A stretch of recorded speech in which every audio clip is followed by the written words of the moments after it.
राहुळ घाटात सकाळपासून 3 भीषण अपघात, नागरिकात संतापाचा उद्रेक। 5 ऑक्टोबर रोजी सकाळपासूनच अपघातांचे सत्र सुरू। घाट पुन्हा एकदा मृत्यूचा ठरला सापळा।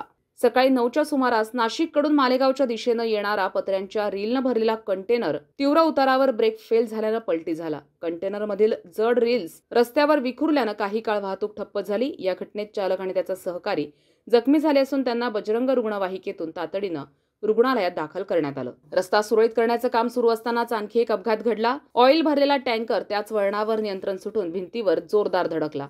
यात चालक जखमी झाला असून टँकरमधील तेल गळती झाल्यानं संपूर्ण रस्ता निसरडा झाला। त्यामुळे वाहनांची वाहतूक एकेरी मार्गाने वळवावी लागली। परिणामी घाटात मोठी वाहतूक कोंडी निर्माण झाली। त्यानंतर सायंकाळी 5:30च्या सुमारास दिलीप अशोक देवरे राहणार निंबोळा हा शेतकरी ट्रॅक्टर क्रमांक MH41 9679 ही दुहेरी ट्रॉलीत फीड घेऊन जात असताना रस्त्यावर सांडलेल्या ऑइलमुळे ट्रॅक्टर घसरून भिंतीला धडकला। ट्रॉली पलटी होऊन फीडच्या गोण्या रस्त्यावर विखुरल्या गेल्या। सुदैवानं यात जीवितहानी झाली नाही। गेल्या काही दिवसांपासून राहुळी घाटात एका दिवसात 3 ते 4 अपघात होणं ही नित्याचीच बाब झाली आहे। या संदर्भात उमराणे प्रेस क्लबच्या वतीनं स्मशानभूमी परिसरात लक्षवेधी उपोषण करून या अपघाताविरोधात प्रशासनाचं लक्ष वेधण्यात आलं। पण दुसऱ्या दिवशी पुन्हा सलग 3 अपघात घडल्यानं प्रशासनाच्या 15 दिवसात उपाययोजना या आश्वासनावर गंभीर प्रश्नचिन्ह उपस्थित झालेत। पुढील 15 दिवसात आणखी किती जीव जाणार हा प्रश्न आता स्थानिक नागरिकांच्या मनात प्रखरतेनं घोंगावतोय। संविधान न्यूज, नाशिक।